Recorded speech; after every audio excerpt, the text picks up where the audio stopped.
ছোট্ট ঘটনা পড়ে আসি, এবং যারা রোডে আছেন তাদের জন্য এই ঘটনাটা অনেক বেশি ইন্টারেস্টিং হবে, আই হোপ। লিখেছেন, ভাইয়া আমার বাড়ি বগুড়া শেরপুর থানার চান্দাই কোনায়। গত জুলাই মাসের এক সপ্তাহে আপনাদের অনুষ্ঠানের একজন গেস্ট এসেছিলেন, যিনি বাইক দুর্ঘটনায় অসুস্থ অবস্থায় আপনাদের স্টুডিওতে উপস্থিত হয়েছিলেন। হ্যাঁ, সত্যি তিনি ফিজিওথেরাপি নিচ্ছিলেন ওই সময়। তারপরেও তিনি অনেক কষ্ট করে সবগুলো ফ্লোর পা দিয়ে ভেঙে তারপরে এখানে এসেছিলেন তার এক্সপিরিয়েন্স শেয়ার করার জন্য, এবং তিনি একটা ভয়াবহ অ্যাক্সিডেন্টের সম্মুখীন হয়েছিলেন। এবং আজকে আমাদের সাথে যিনি এই ঘটনাটা শেয়ার করেছেন, সেই ঘটনাটাও মানে চান্দাইকোনা থেকে যিনি ঘটনাটা শেয়ার করেছেন তারও ঘটনাটা অনেকটা সিমিলার।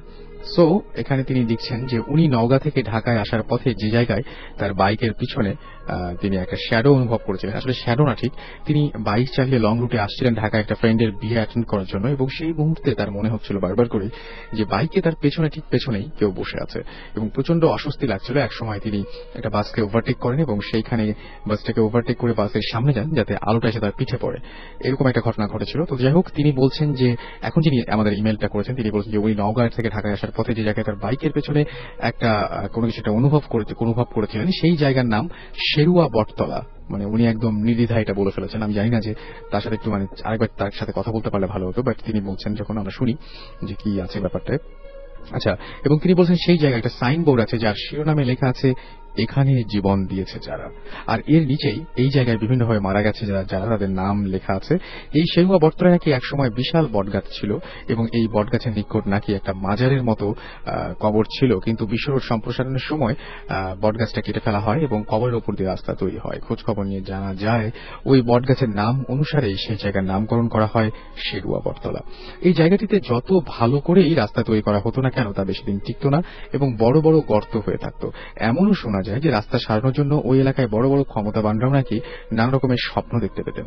কিছুদিন আগে ওই জায়গায় ওই জায়গায় যেটা হয়েছিল সেটা হচ্ছে অনেক উঁচু করে রাস্তা তৈরি করা হয়, এবং তিনি বলছেন যে আমি নিজেও যখন ওই রাস্তায় বাইক নিয়ে যাই তখন চোখে ঘুম ঘুম ভাব এবং শরীরে কেমন একটা অলসতা অনুভব করি।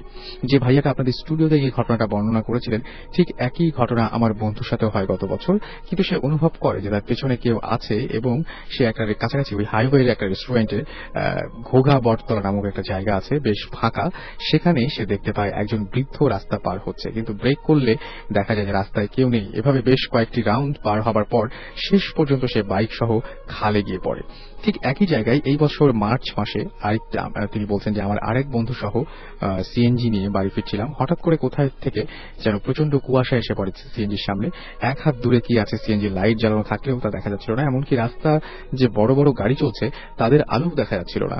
আমাদের সিএনজি চালক গাড়ি দাঁড় করিয়ে রাখলে সামনে কুয়াশার মাঝে কেউ একজন খুব দ্রুত বাঁ দিকে নেমে যায় এবং তার পিছে পিছে কুয়াশাটাও কেটে যায়, এবং আমরা দেখতে পাই যে আমাদের সিএনজিটি ব্রিজের পাশে বড় একটা ভাঙার সামনে দাঁড়িয়ে আছে। রাস্তায় আমাদের মতো আরো 2-3টা গাড়ি দাঁড়িয়ে আছে। বলা বাহুল্য যে সেদিন আকাশে কোনো মেঘ ছিল না এবং ভালো গরম পড়েছিল। কি হয়েছে জিজ্ঞাসা করলে বগুড়াগামী ট্রাকের ড্রাইভার বলে যে তার গাড়ি হঠাৎ করে বন্ধ হয়ে গিয়ে কুয়াশা বন্ধ হয়ে গেছে এবং কুয়াশা এসেছে, কিন্তু আসলে এই সময় কোথা থেকে কুয়াশা আসতে পারে বা আমাদের গাড়ির সামনে যে শ্যাডোটা নেমে এসেছিল সেটা কি আমরা জানি না। তিনি এই ঘটনাটা পড়ে শোনাবার অনুরোধ করেছিলেন, আমার কাছে অনেক ইন্টারেস্টিং লেগেছে, সো আমিও পড়ে শোনালাম, এবং আই হোপ যে আপনাদের সবারই ঘটনাটা বেশ অদ্ভুত ধরনের লেগেছে, কারণ